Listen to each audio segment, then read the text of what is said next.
Bonjour, bienvenue sur l'art du fait maison. Aujourd'hui, nous allons tenter de répondre à une question, je ne pense pas de manière exhaustive, mais le plus précis possible qui nous a été posée sur les outils qu'on utilisait sur la ferme. Alors évidemment, il y a beaucoup de domaines où on a besoin d'outils. On va pas parler de ce que nous utilisons en cuisine aujourd'hui, mais plutôt ce que nous utilisons dehors. Ce qu'on utilise beaucoup, qu'on en a partout, ce sont des paires de gants parce qu'il y a beaucoup de choses qui piquent. Comme vous savez, il y a des scorpions. Suivant ce qu'on fait dans le sol, c'est quand même vraiment bien d'avoir des gants. Et puis au jardin, je dirais que les outils principaux que j'utilise, c'est une superbe pelle que j'ai acheté, qui est forgée, un plantoir, puisque vous avez vu les plantons souvent dans des bacs. Après, quelques outils standards, il n'y a rien de très spécial, un petit croc, une petite chose pour enlever les mauvaises herbes.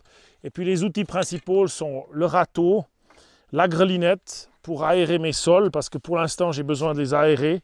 Je ne les tourne plus, je les fais que la première fois, donc les morceaux principaux. Donc j'utilise après pour les aérer, j'utilise que cette grelinette, qui est cette immense fourchette qu'on plante et pour on aère le sol. Et puis un outil que j'ai découvert ici, que nous avons découvert au Portugal, ça s'appelle, je crois, une houe en français, ou une enxada là. Il y a la version petite, il y a la version plus grande, qu'on utilise ici principalement pour tout couper, pour creuser, pour faire plein de choses avec, pour faire des terrassements. On verra plus tard justement ce qu'on utilise. Mais c'est vraiment génial, on peut faire plein de choses avec. Je reprends ça souvent pour remanier un peu la terre dans les bords, ou pour m'occuper des bases des plantes lorsque je dois faire un certain bac rond autour pour que lorsqu'il pleut ou lorsque j'arrose, principalement l'eau reste au pied des arbres. Alors après, je dirais que dans le numéro 1 des outils qu'il faut toujours avoir sur soi, pour ma part, c'est le sécateur. Dès que je suis au jardin, il me faut un sécateur. Et puis bien évidemment, un bon couteau. Et ça, je le répète à tous les gens qui viennent là, mais il vous faut un couteau dans la poche parce que 10 fois par jour, les gens qui travaillent avec moi, qui n'ont pas de couteau, t'as pas un couteau, t'as pas un couteau, t'as pas un couteau. Et puis ça, c'est quelque chose que j'ai même dû me débrouiller pour mon épouse parce qu'elle a pas de... Elle vous montrera le genre de couteau que je lui avais offert avant qu'on parte parce que comme elle n'a pas toujours un pantalon, quand elle a une robe l'été, c'est plus embêtant d'avoir quelque chose à sa ceinture. Et voilà, ça, c'est disons les choses principales que j'ai au jardin toujours avec moi. Donc en fait, sur un terrain comme celui-ci où il y a tant à faire, c'est évident que d'avoir une petite machine de 3,5 tonnes, ce serait génial. Mais malheureusement, c'est extrêmement compliqué d'en trouver dans notre région. C'est quasiment impossible d'en trouver pour louer sans avoir une personne dessus. Alors, quand on a des gros travaux, généralement, comme quand on a fait la rétention d'eau ici, on loue une machine qui vient et qui a fait les plus gros travaux, les plus gros travaux, c'est-à-dire faire le trou, sortir la terre. Mais par exemple, toute la digue, qui est d'ailleurs assez énorme, tout ça, on a transporté en partie à bras, puis en autre partie avec notre tracteur. Alors l'outil principal qu'on utilise sur ce terrain, à part la enxada pour faire ce genre de choses, c'est vraiment le râteau et la pelle. Elles ne sont pas usées pour rien, elles sont utilisées énormément pour faire les divers terrassements qu'on a en faire.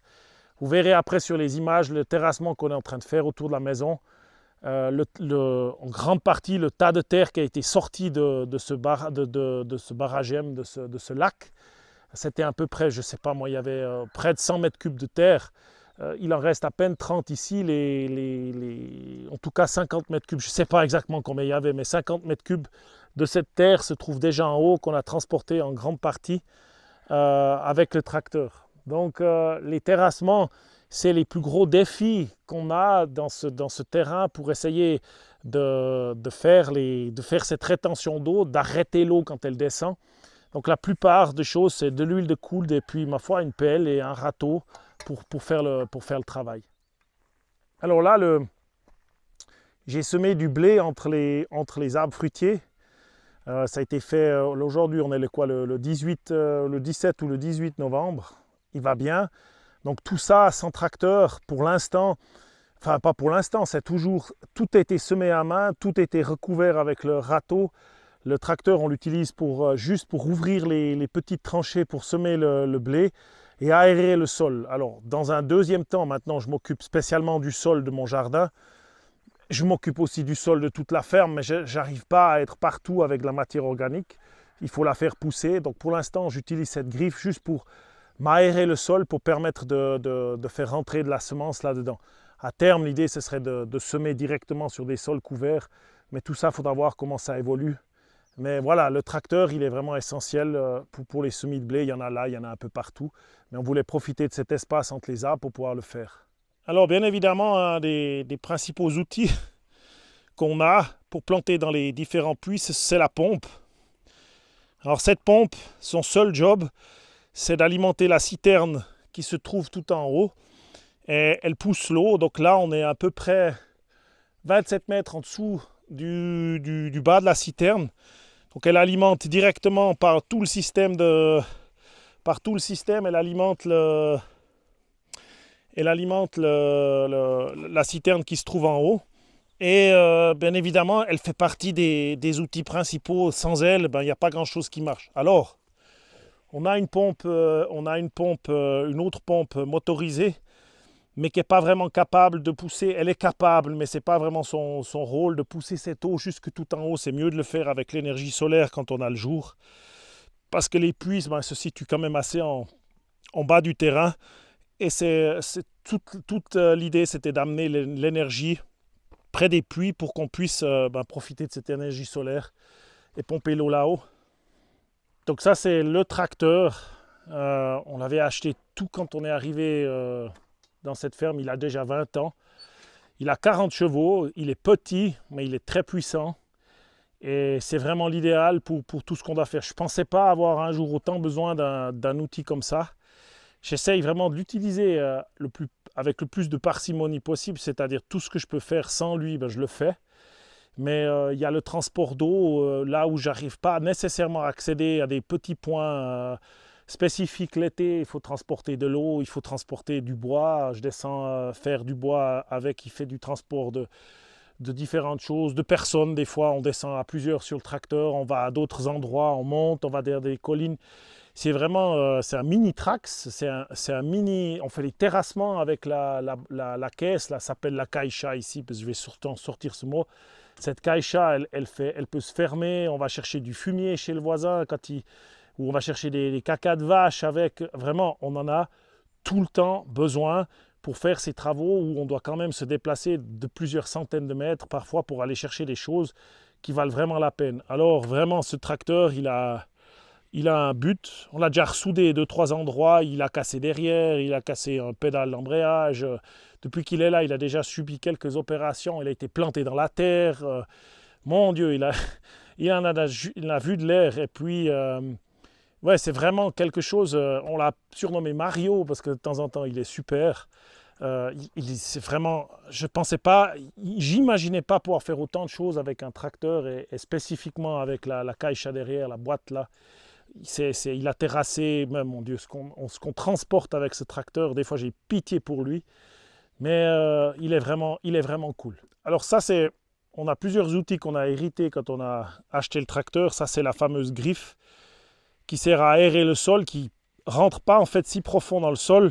Et puis là, le bâton qui est derrière, c'est parce qu'on est en mode terrassement, parce que parfois, lorsqu'on essaye de travailler pour déplacer de la terre, si on a des boulets de terre à quelque part, c'est-à-dire des monts de terre qu'on aimerait un peu égaliser pour rendre un peu certains endroits plus accessibles pour le travail qu'on veut faire, on met ça et on griffe et on tire de la terre. Elle retient une partie derrière le caillou, derrière la branche. Donc ça, c'est vraiment un outil indispensable. Puis après, on a une sorte de grand motoculteur qu'on a utilisé qu'une fois pour essayer.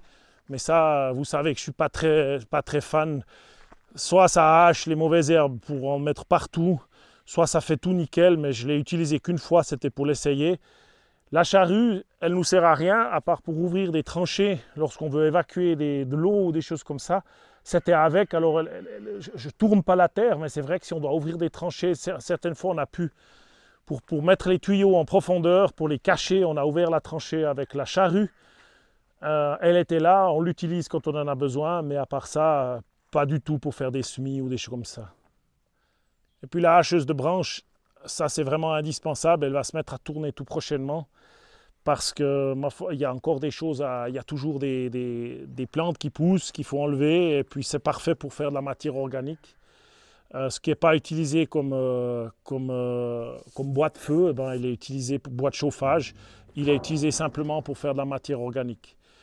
Alors c'est vrai que quand on regarde tout ce qu'il faut comme matériel, encore une fois, lorsque je suis arrivé là, j'imaginais jamais avoir autant besoin d'un petit tracteur. Mais il faut s'imaginer que le terrain était à un complet abandon, rien n'est plat, tout était transformé. Il a fallu tellement modeler de choses que sans le tracteur, je pense qu'on aurait vraiment eu de la peine. Et puis maintenant, il nous sert comme force pour ce genre de choses. Ça marche à prise de force, donc c'est un outil qu'on peut toujours faire évoluer. Derrière, mais ce sont pour nous, spécialement celui-ci et la griffe, et la caïcha, la boîte, ce sont des outils qui sont vraiment super importants.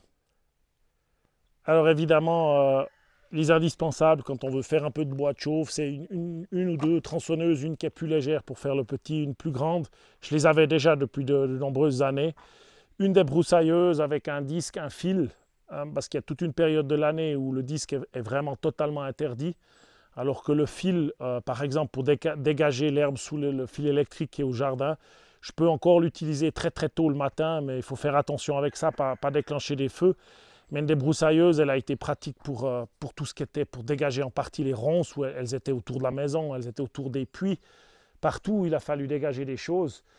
Et puis des tas d'outils qu'on peut imaginer avoir besoin pour construire une maison, pour construire, je sais pas, des truelles, des pinces, des tournevis. On a fait toute l'électricité, tout le sanitaire. Il y a d'innombrables outils que j'avais déjà, que j'ai amenés ici, perceuses. Ce serait difficile de tous les citer, mais c'est clair qu'on a construit un mini village autour de notre ferme et qu'il a fallu le faire. On a voulu le faire assez vite, donc il fallait être la moindre équipée pour faire tout ça. Une grande partie, j'avais déjà acquis ça au travers de nombreuses années, ce qui fait que je n'ai pas acheté. J'ai pas acheté en fait de machine au Portugal, à part un mini marteau-piqueur pour pouvoir rentrer les gaines d'électricité dans la maison. C'est le seul vraiment outil que j'ai acheté. Il avait comme mission de tenir jusqu'à la fin de la construction de la maison, mais il va aller au-delà. Pour ce qu'il a coûté, il va aller au-delà. Mais voilà, autrement, c'est clair que beaucoup d'huile de coude, et puis de temps en temps de l'aide d'une machine très puissante pour faire certaines choses.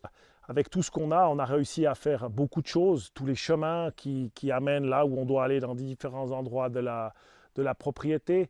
C'est important qu'on ait des chemins qui soient bien entretenus parce qu'on a l'obligation d'entretenir la propriété contre la propagation des feux. On a énormément de zones qu'on laisse totalement sauvages, avec les pierres, pour les lézards, pour les serpents, mon Dieu sait ce qu'il y a dedans, j'ose pas trop imaginer. Les immenses crapauds, une fois je suis tombé sur un crapaud, je m'en paille, il devait faire 25 cm cette bestiole. Mais ça, c'est les zones qu'on ne veut pas toucher. Mais malgré tout, on doit s'occuper quand même des choses qui sèchent, parce que la propagation des feux, ça ne rigole pas ici. Alors à tout bientôt, je vous souhaite une bonne semaine. Et puis nous, on va profiter du soleil qui est encore là et qui nous chauffe bien. Et puis à tout bientôt, au revoir.